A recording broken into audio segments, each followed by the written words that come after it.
Yo, minasan konnichiwa, apa kabar semua? Assalamualaikum warahmatullahi wabarakatuh. Hari ini kita lagi di lantai 5 ini di seputaran Tokyo. Hari ini saya akan membahas influencer Malaysia, Aisar Khalid, siapa namanya? Saya sudah lama melihat sepak terjang orang ini. Mulai dia sok bagi-bagi uang di Medan kalau nggak salah itu, sampai kejadian pacu jalur. Dia memperlakukan, menurut kita itu cara dia memperlakukan wakil presiden Gibran itu seperti besti, itu sangat tidak hormat ya. Sempat pas pampres itu memberi peringatan ke dia sok mau merangkul kayak besti aja.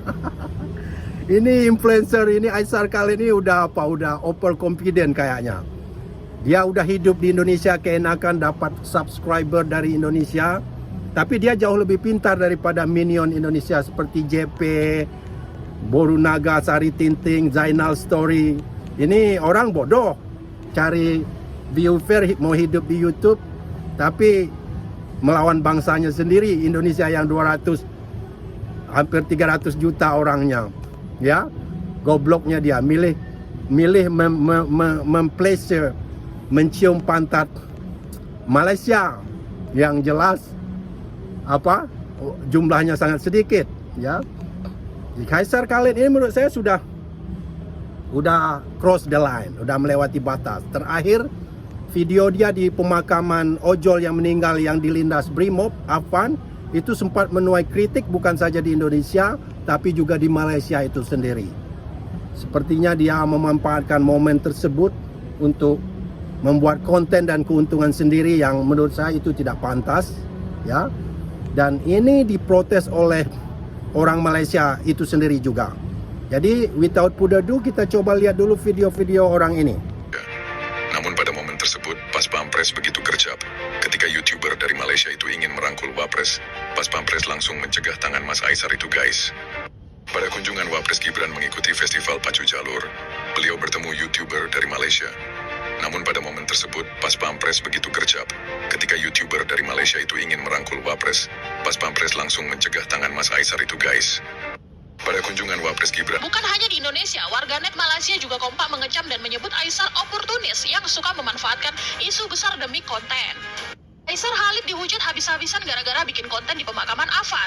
Selebgram Malaysia ini ikut mengantar jenazah dan bahkan menandu keranda. Tapi aksinya merekam momen duka justru dianggap tidak etis. Video yang diunggahnya menuai kritik tajam. Netizen menilai suasana pemakaman bukan tempat mencari popularitas. Bukan hanya di Indonesia, warganet Malaysia juga kompak mengecam dan menyebut Aisar oportunis yang suka memanfaatkan isu besar demi konten. Nah, udah kita lihat kan gimana cara dia. Kita bahas aja dulu waktu dia di pacu jalur di Riau, di Kuan Sing, memakai adat Melayu, seperti bertingkah seperti raja, seperti orang penting, seperti public figurnya Indonesia. Ini sangat lucu sekali ya. Dan kalau dia banyak konten kreator sebenarnya yang datang ke sana dari mancanegara, nggak masalah kalau tahu protokol. Yang jadi masalah itu saat Gibran, wakil presiden kita datang, dia mendekati, ada yang katanya mau merangkul beliau seolah-olah besti. Itu jelas sekali orang ini kepedean, nggak tahu tata krama. Itu wakil presiden. Kamu ngomong aja nggak enak aja dia datang dekat approach seolah-olah dia orang penting. Dia mengambil kesempatan ini untuk bikin dia tenar sebenarnya. Ini memang kesempatan yang paling bagus untuk dia disorot oleh media nasional dan internasional. Jadi orang lebih kenal. Ini orang memang licik, ini pintar dan licik dia. Dia tahu sekali momen yang mana untuk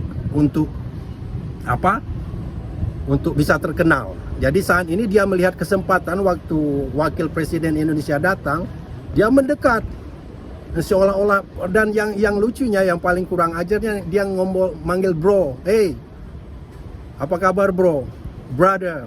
Itu wakil presiden Khalid ya. Aisar itu wakil presiden, bukan konten kreator orang sama-sama konten kreator atau orang lainnya. Itu wakilnya presiden Indonesia. Kamu nggak pantas ngomong bro begitu. Ya, apalagi sok mau merangkul Besti. Sempat Pas Pampres datang menolak dia itu, memberi peringatan keras. Dengan tidak ada rasa malunya dia senyum-senyum aja. Ini orang menurut saya udah nggak pantas dia memanfaatkan orang yang dia udah hidup di Indonesia, di mana-mana aja dia ada. Di momen-momen penting, di saat itu kematian demonstran kemarin yang dilindas Brimob, tahu-tahu dia udah ada, udah habis bikin heboh di Riau. Dia bikin masalah lagi dengan bikin konten pemakamannya si Apan. Itu kan nggak pantas. Orang sedang berduka cita, dia sibuk cari muka, sibuk ambil kesempatan untuk lebih terkenal. Sudah dia bikin masalah dengan wakil presiden, sekarang dia bikin masalah lagi dengan Apan itu. Itu diprotes bukan hanya di Indonesia. Orang ngomong kamu nggak pantas bikin konten orang lagi meninggal, orang lagi sedih-sedih. Kamu ambil kesempatan, ya. Dan saking kurang ajarnya dia juga diprotes oleh orang Malaysia sendiri. Dia ingatkan, hei kamu nggak pantas itu bikin konten di saat pemakaman orang lagi sedih-sedih. Jadi menurut saya sendiri orang ini udah luar biasa sekali kurang ajarnya ya, bukan overconfident lagi, nggak tahu tata krama dia ini ya, dan udah mulai seenaknya. Jadi begitu saja ya. Menurut saya ini orang udah kelewatan. Dan lucunya banyak sekali orang Indonesia yang subscriber mereka. Waktu dia di Riau ditolak pas Pampres, sampai sekarang bikin konten di pemakaman Apan, itu udah luar biasa sekali kurang ajar ya menurut saya. Ya, itu saja teman-teman untuk hari ini. Bagaimana menurut pendapat teman-teman, silakan komen. Terima kasih udah nonton, terima kasih yang udah subscribe. Ya, assalamualaikum warahmatullahi wabarakatuh. Bye bye.